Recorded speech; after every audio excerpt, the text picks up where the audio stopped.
For Crema Media's Polity, I'm Sane Dlamini, Certified Financial Planner and Acting CEO of the Southern African Saving Institute. Gerald Mwandiambira discusses his book titled My Money.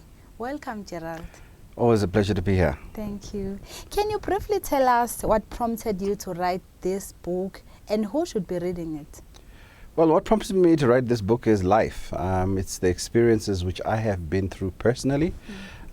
Being someone who grew up from an environment which didn't have a lot of money, and I had to learn through life's mistakes, and fortunately I did become a CFP professional, so I do understand what I should have done. So really this book is more an expression of what I've gone through in terms of financial planning from a personal perspective, as well as what I feel everyone who reads this book should take out of it.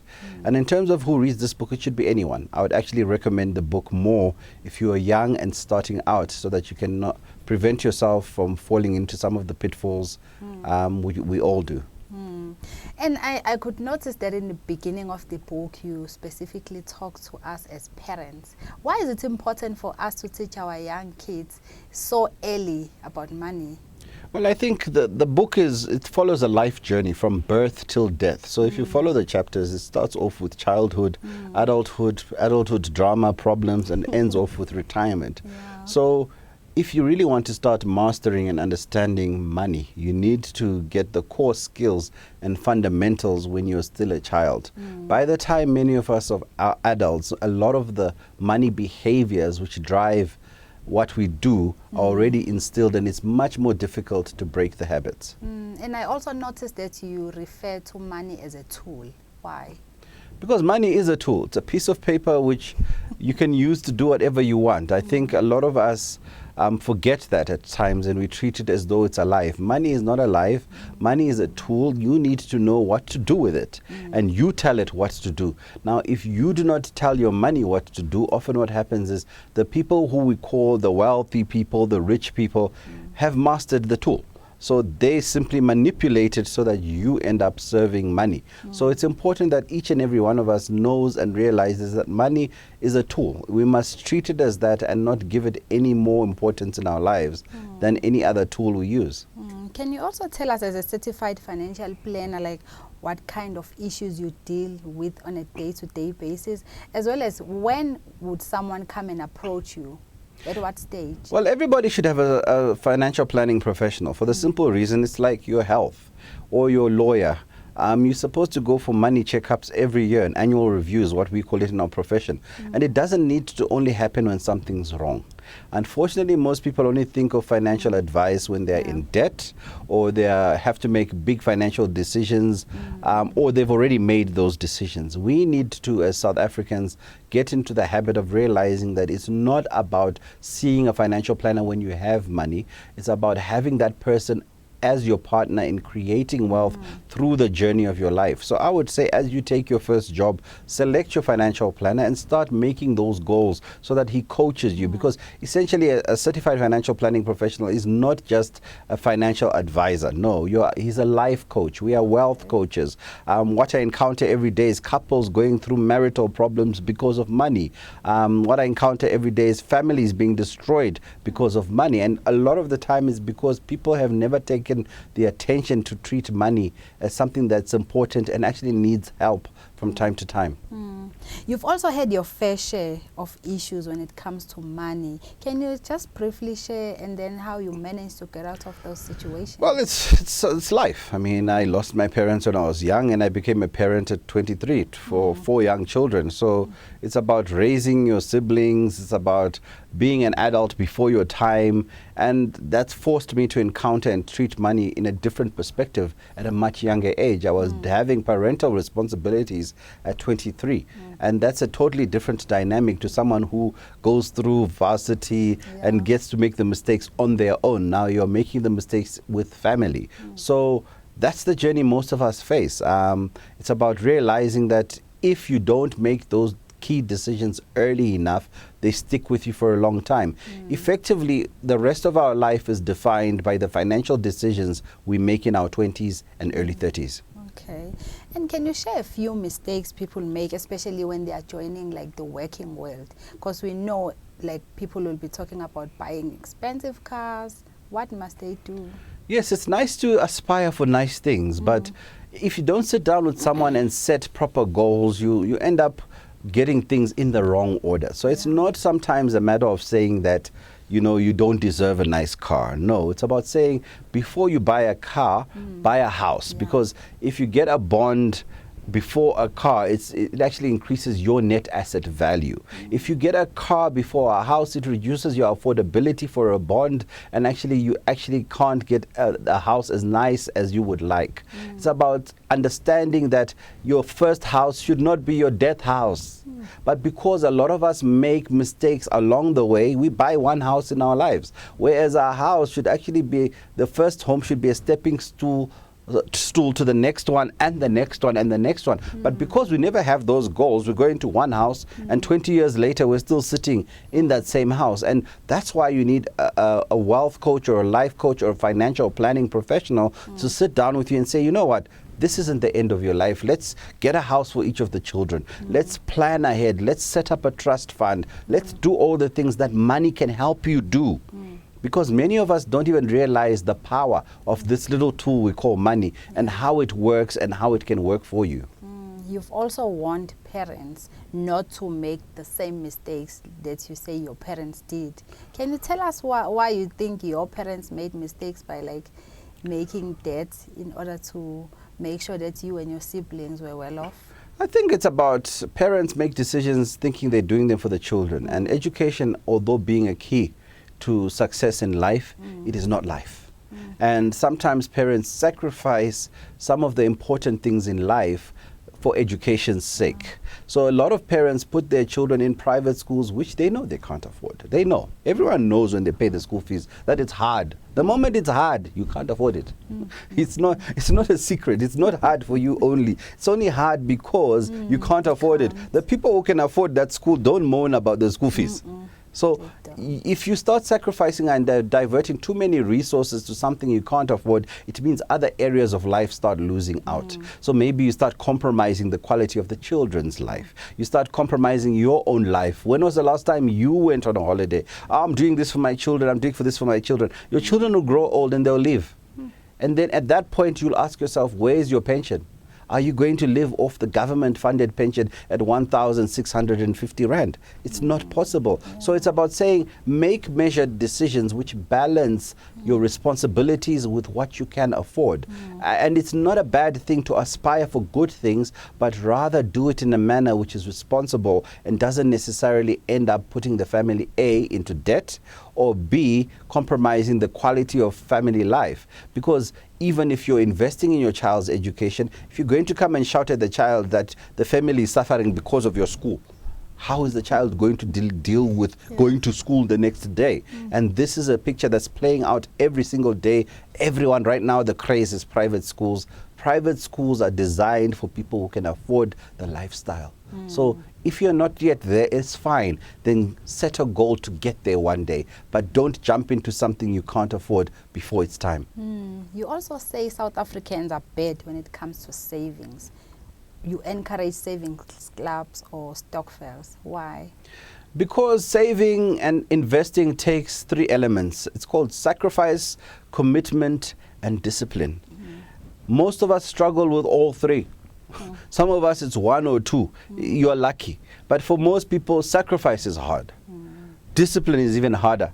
Commitment doesn't exist. So by joining a group, it helps you to instill those values in your investment and savings behavior. Because if you're part of a group, they force you to sacrifice. When you meet next month, you have to bring your money. Otherwise, you're out. So you had that sense of belonging forces you to sacrifice. It also forces you to have the discipline. And then often, because you've sacrificed, you've shown the discipline, the commitment will bring forth the rewards. Then you'll be able to do it for yourself on your own. From the culture where I grew up, we know nothing about like planning ahead for a child before they are before they are even born, but you encourage that if you know when you're going to start having a family, you must start saving. Why is that important? Because all of us dream of having families. So there's nothing wrong with starting to save for a wedding before you've even had the boyfriend or the girlfriend. Yeah. There's nothing wrong with saving for those children, because life will happen. And that's one of the big mistakes, because we build a structure of life around the individual in the 20s and 30s. Then what happens is you can afford that life as an individual because it's you alone. You add a second person, your spouse or your partner. Then you add another 2 or 3 people, your children. And suddenly that life which was comfortable is no longer comfortable because you never left space to grow. And hence, when you are planning ahead, you are leaving that space for the future to say, you know what, I will grow. So often you were fine. Everyone looks back and says, you know, I was okay until I met you. Yes, because you planned a life as an individual.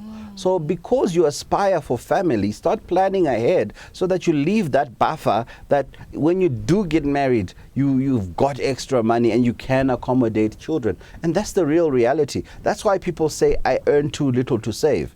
Because your lifestyle was built around an individual. Now you're trying to live that lifestyle with a family, and it doesn't work. So the advice a financial planner would tell you, Sunny, is simply to say, in your 20s, spend 30 or 40% of what you earn.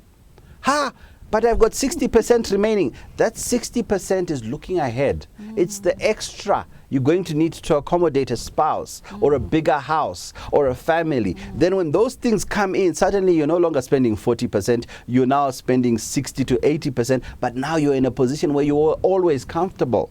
Now, if you start and you're living at 90% or 100% of what you earn on your own, add a child, you'll never cope. It's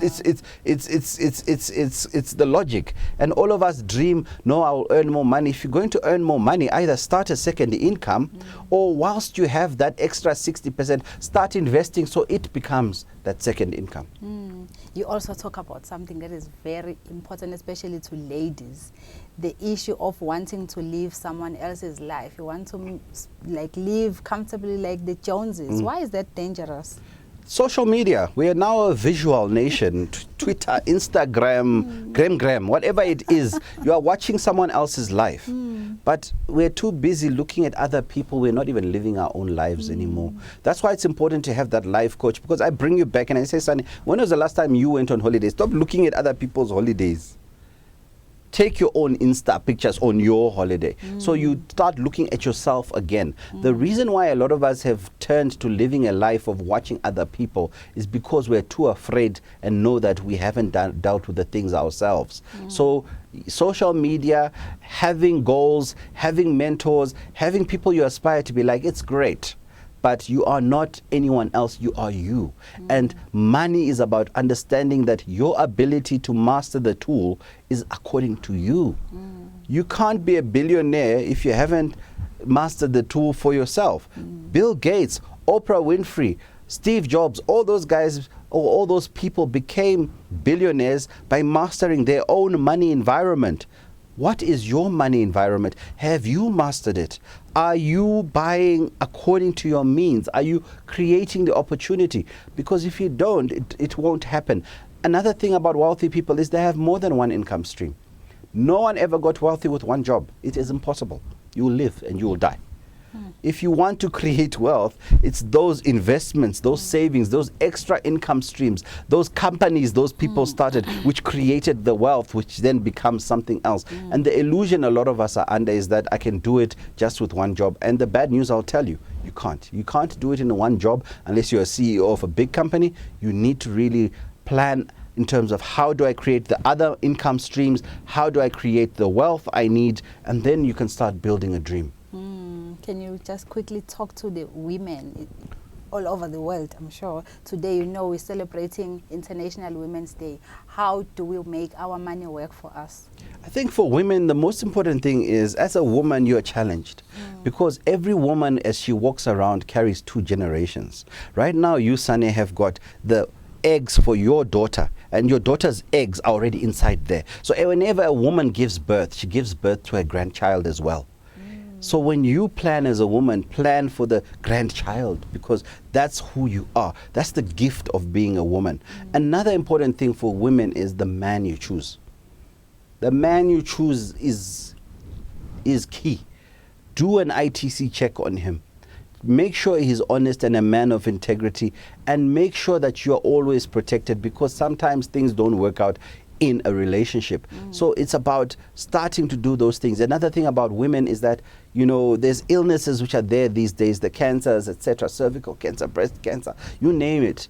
Make sure you have that life policy so that if that thing should afflict you, you are prepared. But a woman has a much bigger role in financial planning, because most men became successful because of a woman. But many of these women do not protect themselves financially. And lastly, what is the most important message that you hope people will take from reading this book? I just want people to be comfortable with themselves. I think, you know, when you do a budget, you're just looking at yourself. And many of us don't even look at ourselves in the mirror anymore. We just need to be comfortable with ourselves. So to me, this book should say, this is who you are. This is what money is. Start defining what you want to happen. Paint the picture for yourself. Problem is, we're trying to paint and live other people's pictures. That's the only thing I want. This is not a get-rich-quick book. No, it's not. Yeah. I'm still trying to get there myself. But it's one of those books which will make sure that at the end of every month, whatever decision you've made, you know why you made it. And if you've made a mistake, you know you made a mistake. Yeah. Thank you very much for your time. Okay. That was Gerald Mwandiambira speaking to Krima Media's Polity about his book titled My Money.